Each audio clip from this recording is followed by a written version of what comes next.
Inshallah, today I'm going to be doing the Tafsir of Surah Kafiroon, followed by its grammatical analysis. Now, this Surah, Surah Kafiroon, it was revealed when the Prophet ﷺ was approached by the Mushrikeen of Mecca, and they requested him to come to some kind of a compromise between themselves and the Muslims. What was the compromise? They said that, why don't we do this? Why don't we come to an agreement that we will worship your God, Allah, for 1 year, and then you worship our gods for 1 year. And by doing this, everything will be, acceptable, and we can come to this kind of compromise. So there are many riwayat that suggest that this is the reason why this surah was revealed. However, there is a concept in the tafsir of the Quran, a ruling, if you will, that says al-ibratu li'umum al-lafz la li-khusus al-mawarid, that what is taken into consideration is the generality of the terms and not why it was actually revealed. So even though it may have been revealed for that particular reason, the wording is such that we can take it into our current day understanding of the various religions and basically reject anything other than Islam. This is what this surah is truly about. Some people use this surah to, especially the last verse, lakum dinukum waliya din, to show that it is more of a surah of tolerance, and we should try to live together in peace and so on. And yes, we should try to live in peace, and we should allow religious freedom to other religions. But having said that, our rejection of other religions which are contrary to the teachings of Islam, that has to be very, very crystal clear. And this is what this surah is about, to basically clarify that we do not accept anything except the deen of Allah subhanahu wa ta'ala. Inna deena inda Allahi al-Islam. Indeed, the deen that is only acceptable to Allah subhanahu wa ta'ala is al-Islam, submission to His will. So, having laid the foundation for this surah, let's go into the actual translation. So, qul, tell them, O Prophet of Allah, and by extension, we are also being told to tell the disbelievers. The Prophet ﷺ is directly being told, but we are also supposed to take the same dialogue that the Prophet ﷺ took and address the disbelievers with. What is that? Ya ayyuhal Kafiroon, O disbelievers. And al-kafir here is not in the sense of just insulting somebody, rather it is a definition, one who rejects. The word kufr, by its very meaning, means to hide something. And the reason that farmers are called kuffar is because they take the seeds and hide them into the ground. So what a kafir does is hides the ni'mah and the blessing of Allah subhanahu wa ta'ala upon him, and he doesn't accept that blessing of Allah subhanahu wa ta'ala that Allah has given him. And he rejects Islam, so that is why he is regarded as al-kafir. So al-kafir here is not in a sense of an insult, rather it is a fact that is being mentioned here. So al-kafirun, O disbelievers, meaning those people that have rejected Tawheed, those people that have rejected the prophethood of our beloved Prophet sallallahu alaihi wasallam, those people that have rejected any part of the article of faith, O disbelievers, you fit into that definition, so therefore you have to be regarded as al-kafir. So, O disbelievers, la a'budu ma ta'budun, we do not worship what you worship. La a'budu ma ta'budun, we do not worship what you worship. So basically, it contradicts and goes against what the disbelievers wanted from the Prophet ﷺ, that, worship our statues 1 year and we will worship your God for 1 year. We do not worship what you worship. وَلَا أَنْتُمْ عَابِدُونَ مَا أَعْبُدُ, and you do not worship what I worship. And here there's a question that why Allah subhanahu wa ta'ala uses the word ma instead of man. Because ma usually, ma mawsula, is used for things which are lifeless. So why do we say that you do not worship what I worship instead of who I worship? So there are certain explanations given by the scholars of Tafsir. One of them is that ma here is in the meaning of man. Okay, so although the word ma is used, but it is in the meaning of man, so there's no argument. The second is that it is in the meaning of alladhi. The third thing is that the ma here is ma mastariyah. And now people who study the Arabic grammar will understand what this means, that ma a'bud, when this ma mastariyah is put in front of a'bud, it basically turns a'bud into the meaning of the mastar or the verb. So the meaning then would be that you do not worship the way I worship. The way I worship, or the methodology I use for worshipping, which is keeping Tawheed in mind, worshipping Allah subhanahu wa ta'ala as He wants us to worship, and so on. So you do not worship the way I worship. So this ma, again, would be in the meaning of ma mastariyah.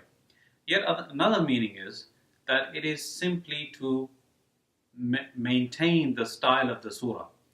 So this we find in many places in the Quran. For example, Allah subhanahu wa ta'ala says in Surah Al-Baqarah, verse 194, فَمَنِ اعْتَدَى عَلَيْكُمْ فَاعْتَدُوا عَلَيْهِ بِمِثْلِ مَا اعْتَدَى عَلَيْكُمْ. Whoever transgresses against you, then you transgress against them just like they transgressed against you. So when somebody transgresses against us and we stand up to fight, then that fighting back is not really a transgression. It is not that they become our victims. No, we were the victims because we were attacked, and then after that we attacked back. So that attacking back was not a transgression, rather it was just in self-defense. So the fact that Allah subhanahu wa ta'ala uses the word transgression, it is simply to maintain the style of the surah, and this concept is very commonly used in the art of balagha. And there are many other examples. وَمَكَرُوا وَمَكَرَ اللَّهُ وَاللَّهُ خَيْرُ الْمَاكِرِينَ. They plot and Allah plots. So whenever the word plotting is used, it is used in a devious sense. But here we do know that Allah subhanahu wa ta'ala does not plot in a devious sense. He is not a zalim. He is not an oppressor. He doesn't take advantage of people. So why? وَمَكَرُوا وَمَكَرَ اللَّهُ. So again, it is to keep in sync with the wording that is being used. And like I said, this concept is explained in detail in the art of balagha if you ever get the opportunity to study it. So وَلَا أَنْتُمْ عَابِدُونَ مَا أَعْبُدُ. You do not worship what I worship. So now, there's one other explanation given which I would like to highlight upon, and that is the difference between who and what. Okay, so sometimes you ask about somebody, who is he? So then you will get a response that this is Zayd, this is Amr, this is Bakr. But then sometimes you ask, what is he? Meaning, what is his occupation? What is his background? What is his education? So then you are told that he's a professor, he's a policeman, he's an imam, and so on and so forth. So, keeping this definition in mind, if we just think a little bit about who is being addressed, the disbelievers, the mushrikeen of Makkah, they're being addressed, and they are being told that you do not worship what I worship. So in the sense that I've just described it, that yes, you claim to be worshipping Allah subhanahu wa ta'ala, as the mushrikeen of Makkah did. They used to say that we believe in Allah, but at the same time, they used to associate partners with Him and also used to worship statues. So when we say that you do not worship what I worship, it means that even though you claim to worship Allah, that same Allah that you think about and that same Allah that you are describing is not the same that I worship. So from that perspective, the use of ma is correct. So the same thing applies to uh, our, response to Christians, for example. Although we do worship Allah subhanahu wa ta'ala in the sense that it is the same Allah who sent Isa alayhi salam and Muhammad sallallahu alayhi wasallam and Musa alayhi salam, and ilahuna wa ilahukum wahid. This is what we tell the Christians when we talk to them. But from the perspective of their belief in Trinity and our belief in the complete and utter tawheed and oneness of Allah subhanahu wa ta'ala, وَلَا أَنْتُمْ عَابِدُونَ مَا أَعْبُدُ. You do not worship Allah subhanahu wa ta'ala the way we worship. وَلَا أَنْتُمْ عَابِدُونَ مَا أَعْبُدُ. That God that you claim to be a Trinitarian form of God, that is not the God that I worship. So, ma here is used for these particular reasons that I've just mentioned. It does require some detail and so on, but hopefully I have covered everything in my explanation. After that, the ayah says, وَلَا أَنَا عَابِدٌ مَا عَبَدْتُمْ. And I will never worship what you worship. So this offer you made me of 1 year of worshipping your statues and then 1 year of worshipping Allah, I will never worship what you worship. وَلَا أَنْتُمْ عَابِدُونَ مَا أَعْبُدُ. And you will never worship what I worship. Meaning you have basically washed your hands of Tawheed, and your attitudes and your arrogance towards the oneness of Allah subhanahu wa ta'ala and that belief, it indicates that you have no inclination towards accepting the Islam that I practice. So in the future you will never worship what I worship. So seemingly it seems that these ayahs are repeated. Some scholars say the repetition is for stress. However, if you look at the wording and the rhythm in which the wording is being used, the first one, it is for the present tense, that you do not worship what I worship. And the second one is for the future, and in the future you will never worship what I worship. So this is one of the explanations also given. Lakum dinukum waliyadin. For you is your religion, and for me is my religion. Meaning that I completely reject your faith, I completely reject your ideas, I completely reject anything that you say is contrary to my belief, my tawheed, my belief in the oneness of Allah subhanahu wa ta'ala. And for you is your religion, meaning I completely reject it, and for me is my religion. Again, this verse in particular, some people use it to say, well, everyone should hold hands and sing kumbaya, if you will, and just preach tolerance to a degree that you do not even express any form of disagreement with somebody who practices something against your faith. However, this understanding is incorrect. The whole concept of this surah and the basis behind it is to reject all forms of kufr, all forms of disbelief, and this is what we derive from this surah. So again, the translation summary: قُلْ يَا أَيُّهَا الْكَافِرُونَ. Tell them, O Prophet of Allah, and indirectly the believers tell the disbelievers around you. Ya ayyuhal kafirun, O disbelievers, la a'budu ma ta'budun. I do not worship what you worship. Wala antum a'abiduna ma a'bud. And you do not worship what I worship. Wala ana a'abidun ma a'badtum. And I will never worship what you've worshipped. Wala antum a'abiduna ma a'bud. And you will never in the future worship what I worship. Lakum dinukum waliyadin.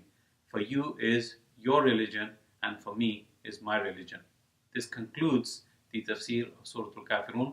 Please stand by for the grammatical analysis. We have already covered the analysis of the word قُل in 3 surahs: قُلْ أَعُوذُ بِرَبِّ الْفَلَقِ, قُلْ أَعُوذُ بِرَبِّ النَّاسِ, and قُلْ هُوَ اللَّهُ أَحَدٌ. So we don't need to repeat the word قُل. يَا أَيُّهَا. Ya is known as harf nida. Nida means to call somebody, and this is translated as O. O or hey, we could say in English. There are various hurufun nida used in Arabic, and the most popular one is ya. Now it's followed by a word which is ayyuha. Now this ayyuha is used after the word ya whenever the following letter it has alif lam on it. Okay, so if you can see here alif lam on al Kafiroon, it is because of that the ya has to be followed by ayyuha. Okay, so you can't say ya al Kafiroon. Ya al Kafiroon would not be permissible. Okay, so if the alif lam was not there, yes, you could say ya Kafirun or Kafiroon. Okay, but ya ayyuhal Kafirun, it is what is used.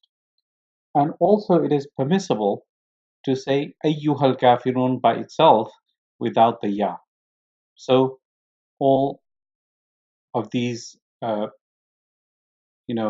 different scenarios are permissible. The next word is al-kafirun, and this is obviously the plural of kafir. So you have different types of plural in Arabic. The singular form of this is kafir, and simply you put waw and noon at the end, and it becomes kafirun. Okay, so this type of plural is known as jama'. Jama' means plural. Salim. Salim means intact. Why is it called intact? Because the original singular form, it remained intact without it changing. So this is known as jama' salim. However, there is another form of plural that is used sometimes, and that is obviously the opposite form of salim, and that is known as mukassar or taksir. For example, the plural of kafir can also be kafaratun. It can also be kuffarun. Now, these are the examples of mukassar. Mukassar, it means broken plurals. And obviously, you can see that the singular form cannot be seen in either of the two words 1 and 2.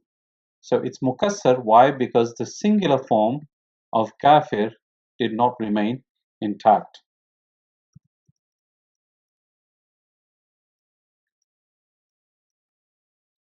Now, al-kafirun can also appear with the word ya and noon at the end instead of waw and noon, depending on the grammatical structure of that particular sentence. Here it is with waw and noon because of the ya harfun nida. The rule is that whenever you have the harfun nida, and it is obviously it comes before a noun, the noun after it will take a dhamma. And the dhamma form of this particular word, it is exemplified by the waw and the noon. And that could be a little bit complicated for you, so don't worry about it if you don't understand it for now, but you will see that al-kafirun will sometimes be kafirin depending on the structure of that particular sentence. La a'budu. La a'budu, I do not worship. Okay, so the actual word is a'budu, which means I worship. It is first person mudari, which means present tense. And by adding a la on top of it or before it, it puts it into a negative form. And as you can very clearly see, the root letter of a'budu is ain, ba, and dal. These are the three root letters of a'budu. And I have already explained to you in the tafsir the significance of the word abd, ain, ba and dal when it comes to using it to denote ibadah, what ibadah is. Okay, so la a'budu, I do not worship. Ma, this ma here, it is called ma mawsula. Okay, and it means what. And I've mentioned also before that the ma can come in various forms. It can come in negative forms and it can come in ma mawsula form, and this is ma mawsula, which means what. Ta'budun, this is the plural form of the second person mudari. Mudari means present tense. Okay, so the word is the singular form. It would be for one male, would be ta'budu. If you are talking to one male, you would say ta'budu, you are worshipping. But you add a waw and the noon, and it becomes plural, ta'buduna. Okay, so the translation is La a'budu ma ta'budun. Let's go back again to the first sentence. Say, O disbelievers, La a'budu ma ta'budun. I do not worship ma what ta'budun, what all of you worship.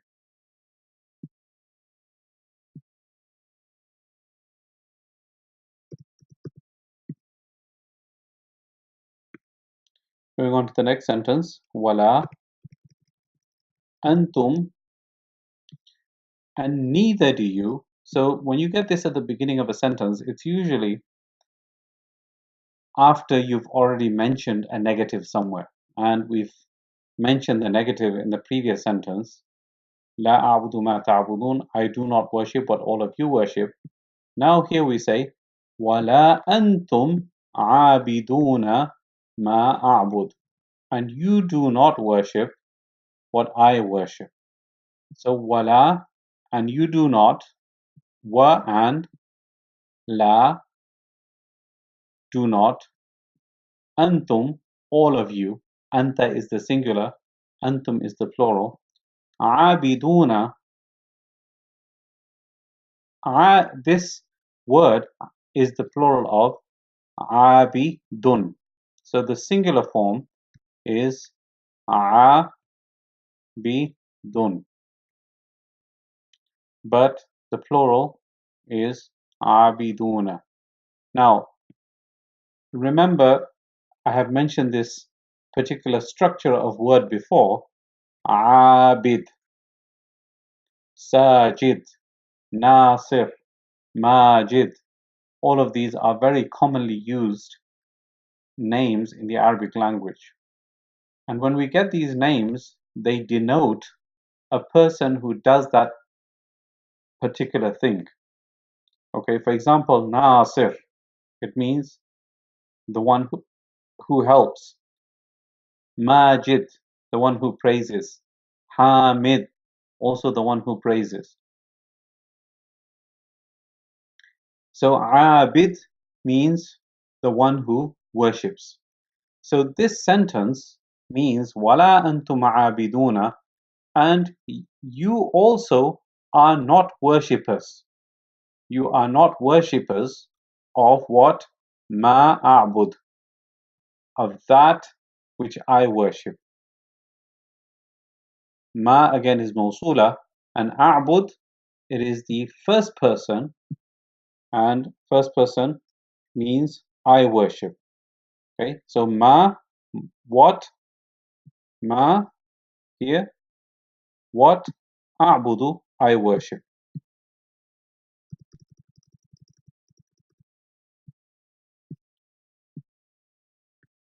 Wala ana abidum ma abadtum, and neither will I be a worshipper of what you worship. And again we have this wala.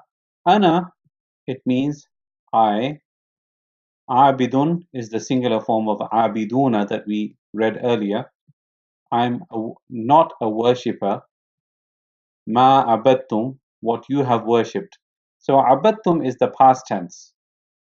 Abadtum is the past tense, and this is the plural form. Okay, so abad. Now this last one denotes who it is that you're talking about. Abadtum, plural, it means all of you. Okay, what all of you worship. So wala ana abidum ma abadtum, and neither will I be a worshipper of what all of you worshipped. This is past tense.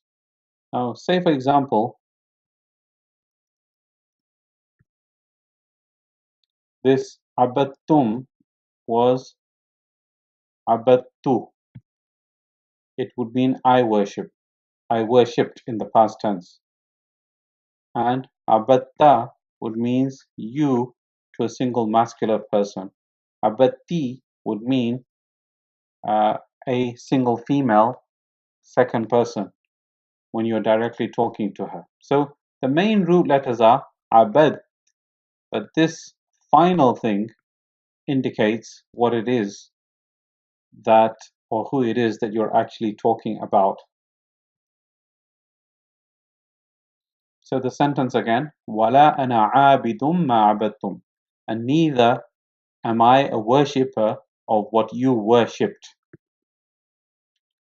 Again, the sentence is repeated what we repeated earlier. وَلَا أَنْتُمْ عَابِدُونَ مَا أَعْبُدُ.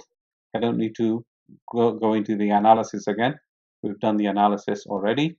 And the next sentence is لَكُمْ دِينُكُمْ وَلِيَ دِينِ. Lakum, for all of you. So this la, it is for possession. If I said laka, it would mean to one single person you're talking. Laka, for you, a single person.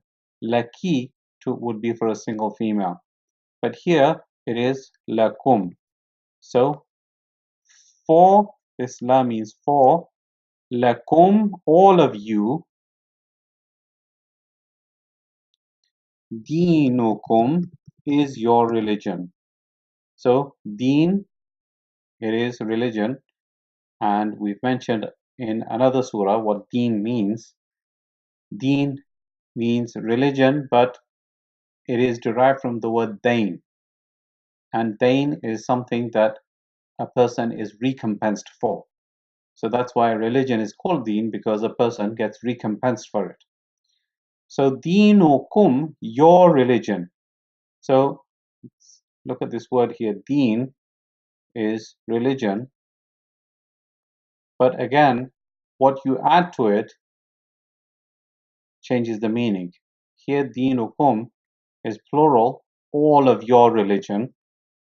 Okay, it's supposed to be deenukum. And if I put, for example, deenuka, it would mean to a single person, your religion. Deenuki, to a female, again, single female. Deenukunna, for plural females, all of you. So that last thing changes the meaning. The last dhamir or pronoun changes who it is that you are talking to or referring to. So lakum, for you, lakum, for all of you, deenukum is your religion. Wali deen. This word is a combination of wow and this word li, it means for me, for me. And to make it easier to read in the construction of the sentence, the fatha is added, so it becomes waliya, but the actual word is wali. And remember this word which we mentioned here, lakum, lakum, laka, laki, lakunna, etc. That same lakum has been brought here, and it becomes li, for me. Okay, deen is my religion. Now notice here that on the noon here there's a kasra. Why is there a kasra?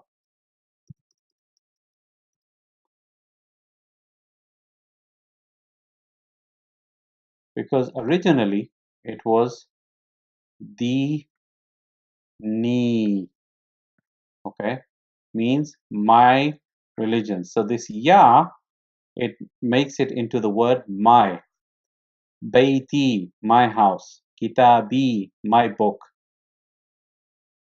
And so on. Okay. So dini, my religion.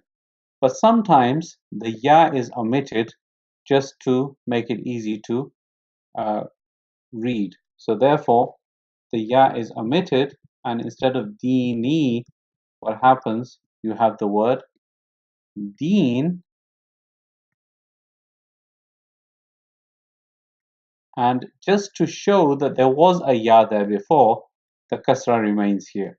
Okay, but originally it was dini. With that, we conclude the analysis of Surah Al-Kafiroon.